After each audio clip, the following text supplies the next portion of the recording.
Pagsamahin mo muna kasi ang itlog at leftover rice para mas maging katakam-takam ang lulutuin. Ngayong araw nga po ay magluluto na naman tayo ng isang pangkaraniwang lutuin. Pero syempre, gagawin nating special ang pagkakaluto nito. Dito nga po ay meron tayong leftover rice o bahaw na kanin sa Tagalog. Napadami kasi ang saing ko kagabi, kaya para di masayang, gagawin natin yan ng paraan. Meron din tayo ditong biniling 6 na pirasong itlog. Bali, hiniwalay ko lang muna yung egg yolk sa egg white nito. Yung egg yolk po dito ay ibubuhos na natin dito directly sa ating binuhaghag na bahaw. At yung egg white naman ay set aside muna natin. Dito po ay lalamas-lamasin ko lang muna yung bahaw na kanin kasama ng egg yolk. Mas mainam kasi na pagsamahin muna ang dalawang ingredients na to para mas kumula yung egg yolk mamaya kapag lulutuin na natin. Mix-mix pa natin yan hanggang sa mag-combine na thoroughly ang dalawang sangkap. Then matapos itong ma-prepare ay iset aside muna natin yan at simulan na agad natin ang pagluluto. Dito sa ating kawali ay maglalagay lang tayo ng estimated 2 tablespoon lang ng butter. Kung wala po kayong butter, pwede naman po ang margarine dito. At kung walang butter at margarine, cooking oil na lang po ang ilagay ninyo. Tunawin lang muna natin ang butter dito bago ilagay ang mga aromatics. Unahin na natin diyang igisa ang pinino nating sibuyas bago isunod ang bawang. Palalabasin lang muna natin ang aroma ng niluluto bago maglagay ng susunod na ingredient. At habang ginigisa natin yan, gusto ko lang muna magpasalamat sa masusugid nating taga-subaybay na sila Ma'am Lucille Kasimsima ng Cagayan de Oro, Ma'am Mila Rabago ng Zambales, at Ma'am Teresita Moralia ng Bulacan.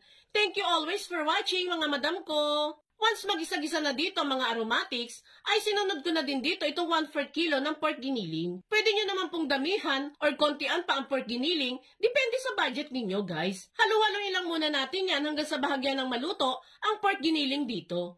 At this point ay maglalagay lang ako dyan ng isang pirasong pork cube para mas maging malinamnam ang dish natin na gagawin. Then, saka ulit natin haluin hanggang sa matunaw lang yung pork cube dito. And since medyo kulang pa sa konting alat, kaya mag-a-add ako dyan ng konting patis lamang po. Medyo maalat na din po kasi ang pork cube guys, kaya konting patis lang ay sapat na. Mix-mix at igisa-gisa lang natin itong niluluto bago tayo maglagay dyan ng mixed veggies. 25 pesos lang po itong mixed veggies sa mga convenience store guys. Murang-mura lang at afford na afford nyo po yan. Mas appetizing kasing tingnan ng ating dish kung marami tayong kulay na makikita. Especially sa mga bata, di ba? Mas gusto nila ang mas colorful ang makikita sa mga pagkain nila. Matapos nating magisa-gisa dito ang mga mixed veggies, pwede na natin ditong isunod itong hiniwa-hiwa nating kangkong leaves. Kita nyo naman guys, sa ingredients pa lang, napaka-healthy na talaga ng dish na ginagawa natin. At kung maaamoy nyo lang itong niluluto natin, sure akong gugutumin ka talaga. Halo-haloin lang muna natin itong niluluto dito hanggang sa maluto na yung kangkong leaves na inilagay natin. Then at this point ay pwede na nating ilagay yung bahaw na kanin na may egg yolk. At kung nakaabot ka sa part ng video natin ito,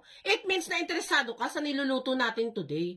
At kung sakali pong magugustuhan mo ito, pwede po bang pusuan mo naman ang video natin? At mag-comment ka na din po sa baba kung taga saan po kayo. Malay nyo po, ikaw na ang sunod na ma-shoutout sa mga susunod na videos na gagawin pa natin. Maraming salamat po. Yan guys, hinahalo-halo ko lang muna maigi yung bahaw na kanin hanggang sa humalo ito sa ating niluluto. Makikita nyo din dyan na kumulay talaga yung egg yolk sa ating kanin. Hahalo-haluin at lulutuin pa natin ito ng 5 minutes bago natin ilagay yung egg white na itinabi natin kanina. Mix-mix lang natin yan hanggang sa maluto na all together ang mga sangkap natin dito. And kung sa palagay ninyo ay luto na itong niluluto natin, ay pwede nyo na itong hanguin.